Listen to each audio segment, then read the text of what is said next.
বলিউডের জনপ্রিয় অভিনেতা সাইফ আলী খান নিজ বাড়িতেই হামলার শিকার হয়ে মুম্বাইয়ের লীলাবতী হাসপাতালে ভর্তি আছেন তিনি। অভিযান চালিয়ে মহারাষ্ট্রের থানে জেলার পশ্চিম এলাকা থেকে গ্রেফতার করা হয়েছে হামলাকারীকে। এবার সাইফ আলী খানের ওপর হামলাকারীর পরিচয় প্রকাশ করল মুম্বাই পুলিশ।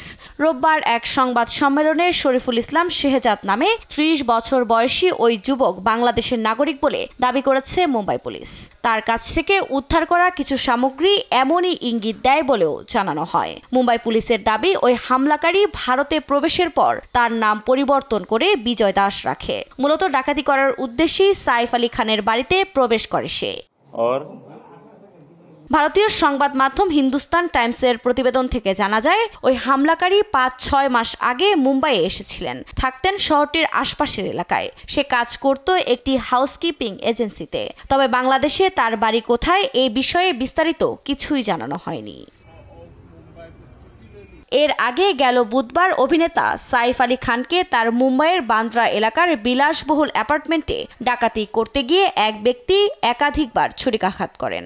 ঘটনার সময় সাইফ আলী খান, তার স্ত্রী ও অভিনেত্রী কারিনা কাপুর, তাদের 2 সন্তানসহ পুরো পরিবার এবং তাদের 5 জন গৃহপরিচারিকা বাসায় অবস্থান করছিলেন। ডাকাতি ঠেকাতে গেলে সাইফ আলী খানকে মোট 6 বার ছুরিকাঘাত করা হয়। পরে সেখান থেকে পালিয়ে যায় হামলাকারী। ঘটনার পরপরই তাকে দ্রুত মুম্বাইয়ের লীলাবতী হাসপাতালে নিয়ে যাওয়া হয়। সেখানে জরুরি অস্ত্রোপচার শেষে তাকে বিপদমুক্ত ঘোষণা করে চিকিৎসক। এর মধ্যে তাকে শঙ্কামুক্ত ঘোষণা করে আইসিইউ থেকে ডিসচার্জ করা হয়েছে।